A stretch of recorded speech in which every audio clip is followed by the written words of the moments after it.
రాష్ట్రం మొత్తంలో మరి పరిస్థితి ఎట్లా ఉందో మీరు చూస్తూ ఉన్నారు. నిన్న మొన్న నేను కొన్ని జిల్లాల పర్యటనలో పోయాను. మొన్న నాగర్ కర్నూల్లో నిజంగా బాధ అనిపించింది. ఒక 2 నెలల పాపని అమ్మాయిని మరి అక్కడ ఉండే కాంగ్రెస్ నాయకులు వారి అహంకారంతో ఒక చిన్న పాప 2 నెలల పాప వాళ్ళ తల్లిదండ్రులు వాళ్ళ నాయనమ్మ గుడిలోకి పోతామంటే గుడిలోకి పోనీయకుండా గొడవ పెట్టుకొని చివరికి ఆ గొడవలో ఒక 2 నెలల పాప ప్రాణం తీసినారు.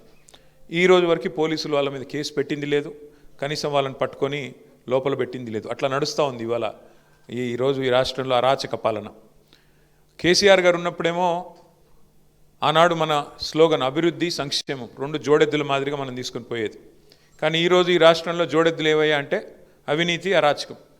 పోలీసు వాళ్ళు, గూండాలు, కాంగ్రెస్ నాయకులు ఇష్టారీతిన వ్యవహారం చేస్తున్నారు. కోదాడలో ఎంత కర్ల రాజేష్ అని 30 ఏళ్ళ పిల్లోడు, పెళ్లి కూడా కాల, తీసుకుపోయి ఎంత కొట్టినారంటే పోలీసు వాళ్ళు.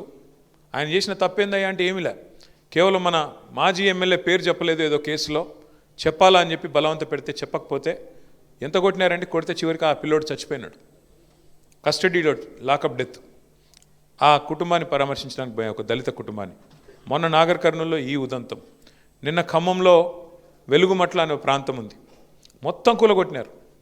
900 కుటుంబాలను రోడ్డును పడేసినారు. ఇవాళ ప్రాంతానికి పోతే ఆ శిథిలాలు చూస్తుంటే అక్కడెక్కడో గాజా అని ఉంటుంది. ఆ గాజాలో ఎట్లయితే మొత్తం ఇల్లు శిథిలాలు చేసినారో బాంబులేసి, ఆ పరిస్థితి ఈరోజు కనబడతా ఉన్నది. మన కేసీఆర్ గారేమో డబుల్ బెడ్రూమ్ ఇల్లు కట్టాలా, పల్లె ప్రకృతి వనాలు కట్టాలా, అట్లాగే బ్రహ్మాండమైన మంచి కార్యక్రమాలు చేయాలా, వైకుంఠ ధామాలు కట్టాలా, డంప్ యార్డులు కట్టాలా, వాటర్ ట్యాంకులు కట్టాలా, ఇంటి ముందు నల్లా పెట్టాలా. ఈ లైన్లో కేసీఆర్ గారు ఆలోచిస్తే వీళ్ళేమో ఉన్న ఎట్లా కొట్టాలా, ఉన్నవాటిని ఎట్లా తగలబెట్టాలా, ఉన్నవాటిని ఎట్లా కూలగొట్టాలా, ఆ పరిస్థితి ఈరోజు ఈ రాష్ట్రంలో కనబడుతున్నది. నిజంగా బాధ అనిపిస్తూ ఉంది. చివరికి చెక్ డ్యాములు పేల్చేస్తున్నారు. అది చెక్ డ్యాములు పేల్చేంత దుర్మార్గమైన పద్ధతి బహుశా భారతదేశంలో ఎక్కడ ఉండదు. ఇసుక కోసం, దేనికోసమయ్యా అంటే చెక్ డ్యాములు ఉంటే నీళ్ళు ఆగుతున్నాయి, నీళ్ళు ఆగితే ఇసుక తోడుకొని కష్టమవుతుంది.